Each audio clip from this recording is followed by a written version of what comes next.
نحمدہ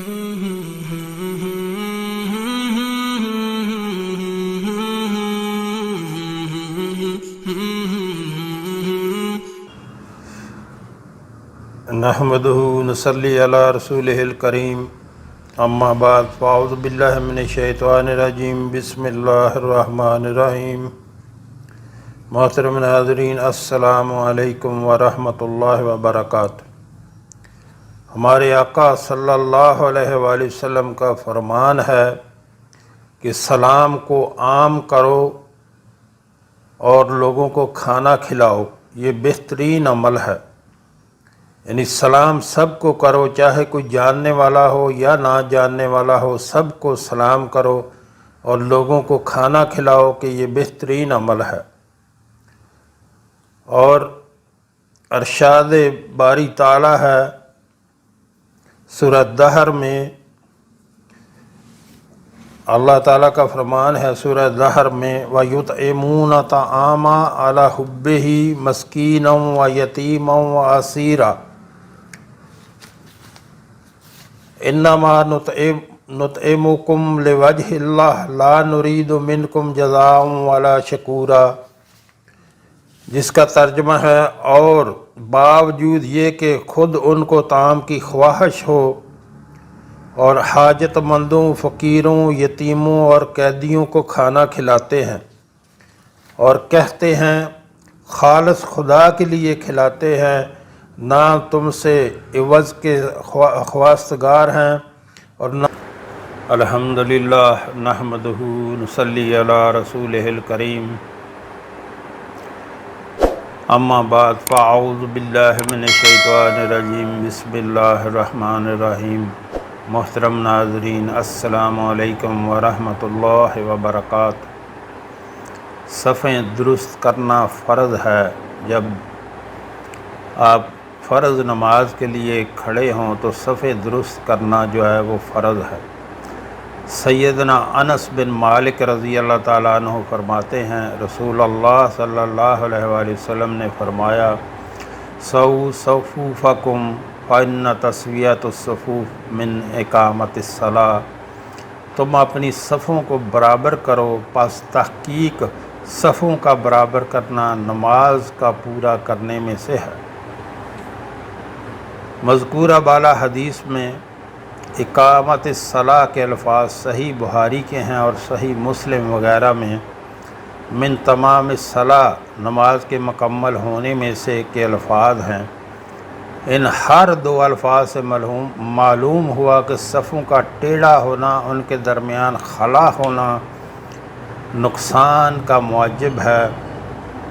سیدنا نعمان بن بشیر رضی اللہ تعالیٰ عنہ فرماتے ہیں رسول اللہ صلی اللہ علیہ وآلہ وسلم ہماری صفوں کو اس طرح سیدھا کراتے گویا اس کے ساتھ تیر کو سیدھا کیا جائے، یہاں تک کہ آپ کو اطمینان ہو گیا کہ ہم نے اس مسئلہ کو آپ سے خوب سمجھ لیا ہے۔ ایک دن آپ مصلی پر تشریف لائے اور ایک آدمی کو دیکھا کہ اس کا سینہ باہر نکلا ہوا ہے۔ رسول مقبول صلی اللہ علیہ وآلہ وسلم نے فرمایا اللہ کے بندو اپنی صفوں کو برابر کر لو ورنہ اللہ تعالیٰ تمہارے درمیان اختلاف ڈال دے گا۔ تو جب نماز کے لیے کھڑے ہوں تو صفیں بالکل سیدھی ہونا چاہیے، کوئی آگے کوئی پیچھے ایسا نہ ہو اور بیچ میں خلا بھی نہیں ہونا چاہیے۔ صفیں درست نہ کرنے کی سزا، خبردار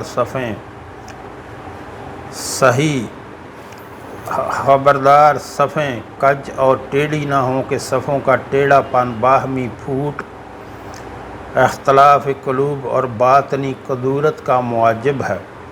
سیدنا انس رضی اللہ تعالیٰ عنہ فرماتے ہیں نبی کریم صلی اللہ علیہ وآلہ وسلم نے فرمایا سیسہ پلائی ہوئی دیوار کی طرح اپنی صفیں ملی ہوئی رکھو اور صفوں کو قریب قریب رکھو اور گردنیں برابر رکھو، اس ذات کی قسم جس کے ہاتھ میں میری جان ہے، یقیناً میں شیطان کو صفوں کے شگافوں میں داخل ہوتا دیکھتا ہوں گویا کہ وہ بکری کا بچہ ہے۔ یعنی جب آپ نماز با جماعت کے لیے کھڑے ہوں تو بالکل جو ہے وہ آپ صف جو ہے بالکل سیدھی رکھیں، آگے کوئی تھوڑا آگے پیچھے نہ کھڑے ہوں، اور بیچ میں خلا بھی نہ ہونا چاہیے، کندھے کے ساتھ کندھا ملا ہوا ہونا چاہیے، پاؤں کے ساتھ پاؤں ملا ہوا ہونا چاہیے، ایسے کوئی بیچ میں خلا نہ چھوڑے، بالکل ایک دوسرے کے ساتھ جڑ کر جو ہے وہ نماز پڑھنی چاہیے۔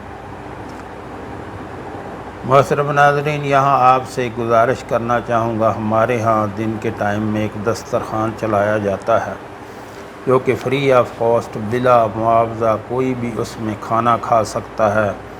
ہمارے آقا صلی اللہ علیہ وآلہ وسلم کا فرمان ہے کہ سلام کو عام کرو، یعنی سب کو سلام کرو، کوئی جاننے والا ہو یا نہ جاننے والا ہو، سب کو سلام کرو اور لوگوں کو کھانا کھلاؤ، اور سلامتی کے ساتھ جنت میں داخل ہو جاؤ گے۔ تو جو ہمارے بہن بھائی ملک میں یا ملک سے باہر، مثلا امریکہ، کینیڈا، برطانیہ، خلیجی ریاستوں میں اور یورپی ممالک میں رہتے ہیں، ان سے گزارش کروں گا کہ آپ بھی اس کار خیر میں اپنا حصہ ضرور ڈالیں۔ یہ آپ کے تعاون سے اور اللہ کے کرم سے ہمیشہ چلتا رہنا چاہیے۔ جو آپ نے اللہ کے راستے پہ خرچ کر دیا تو اللہ اس کو دنیا میں بھی کئی سو گنا بڑھا کر واپس کر دیتا ہے، اور وہ آخرت کا ذخیرہ بن جاتا ہے۔ جو آپ نے دنیا پہ خرچ کر دیا وہ ضائع ہو گیا، جو اللہ کے راستے پہ خرچ کر دیا وہ باقی بچ گیا، وہ ہمیشہ کے لیے آپ کے لیے باقی بچ گیا۔ تو اپنی جو ہے مہینے کی سیلری یا اس میں یا کاروبار میں سے کوئی 5%، 10% نکال کے اللہ کے راستے پہ ضرور خرچ کیا کریں۔ اس طرح آپ کو آسانی ہوگی اور آپ کو لیے یہ کام کرنا آسان ہو جائے گا۔ اور لوگوں کی دعائیں لیں، لوگوں کی دعائیں جو ہیں وہ بہت نفع پہنچاتی ہیں۔ جب کوئی غریب کھانا کھاتا ہے تو وہ بہت دعائیں دیتا ہے، ان کی دعائیں لیں۔ نیچے ویڈیو میں میرا واٹس ایپ نمبر چل رہا ہے، اس پہ رابطہ کر کے آپ طریقہ کار پوچھ سکتے ہیں۔ اللہ ہم سب کو نیک عمل کی توفیق عطا فرمائے۔ سیدنا برا بن عازب رضی اللہ تعالیٰ عنہ فرماتے ہیں، رسول اللہ صلی اللہ علیہ وسلم صف کے اندر تشریف لاتے، ادھر ادھر چکر لگاتے، ہمارے سینوں اور مونڈوں کو برابر کرتے اور ارشاد فرماتے کہ اختلاف نہ کرو وگرنہ تمہارے دل بھی مختلف ہو جائیں گے، اختلاف ہو جائے گا دلوں میں بھی ایک دوسرے کے لیے۔ اور سیدنا عبداللہ بن عمر رضی اللہ تعالیٰ عنہ سے مروی ہے، رسول اللہ صلی اللہ علیہ وسلم نے فرمایا، صفوں کو قائم کرو اور کندھوں کو برابر کرو، اور حلال مت چھوڑو، اور اپنے بھائیوں کے ہاتھوں میں نرم ہو جاؤ، اور صفوں کے درمیان شیطان کے لیے جگہ نہ چھوڑو، اور جو صف ملائے گا اللہ تعالیٰ اس کو ملائے گا، جو صف کو کاٹے گا اللہ تعالیٰ بھی اس کو اپنے سے کاٹ دے گا۔ تو محترم ناظرین، میرا خیال میں آپ کو بات سمجھ آ گئی ہوگی۔ اس کا مطلب یہ ہے کہ جب آپ نماز کے لیے باجماعت کھڑے ہوں تو کندھے کے ساتھ کندھا ملا ہو، پاؤں کے ساتھ پاؤں ملا ہو، اور بیچ میں خلا بالکل نہ ہو، آپ شیطان کے لیے جگہ نہ چھوڑیں بیچ میں۔ اس حدیث مبارکہ میں صفیں درست نہ کرنے پر سخت وعید ہے، اور صفیں اس صورت میں ہی مضبوط ہو سکتی ہیں۔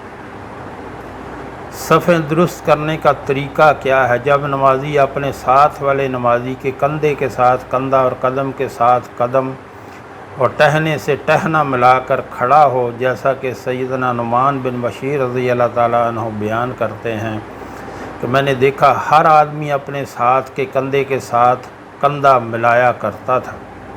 اور سیدنا انس رضی اللہ تعالیٰ عنہ سے روایت ہے، نبی کریم صلی اللہ علیہ وآلہ وسلم نے فرمایا، صفیں برابر کر لو، میں تمہیں اپنے پیچھے سے بھی دیکھتا ہوں۔ اور نبی صلی اللہ علیہ وسلم کا یہ فرمان سن کر ہم میں سے ہر شخص یہ کرتا کہ صف میں اپنے کندھا اپنے ساتھی کے کندھے سے اور اپنا قدم اس کے قدم کے ساتھ ملا دیتا تھا۔ اس کا فائدہ کیا ہے؟ ان احادیث سے کئی مسائل ثابت ہوئے ہیں۔ نمبر 1، نمازی اپنے ساتھ والے نمازی کے کندھے کے ساتھ کندھا اور قدم کے ساتھ قدم ملا کر کھڑا ہو۔ یہی وجہ ہے کہ اس پر امام بخاری رحمۃ اللہ علیہ نے باب قائم کیا ہے۔ صف میں مونڈے سے بوڈھا اور قدم سے قدم ملا کر کھڑے ہونے کا بیان۔ نمبر 2، یہ کہ نبی کریم صلی اللہ علیہ وسلم صفوں کو سیدھا رکھنے کی بڑی تاکید فرماتے تھے۔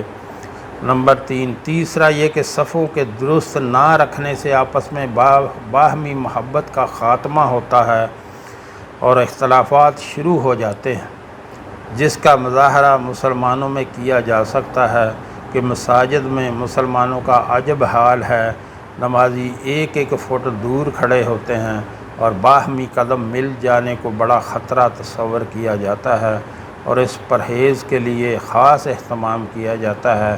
لہذا مسلمانوں میں سے محبت اخوت کا خاتمہ ہو چکا ہے۔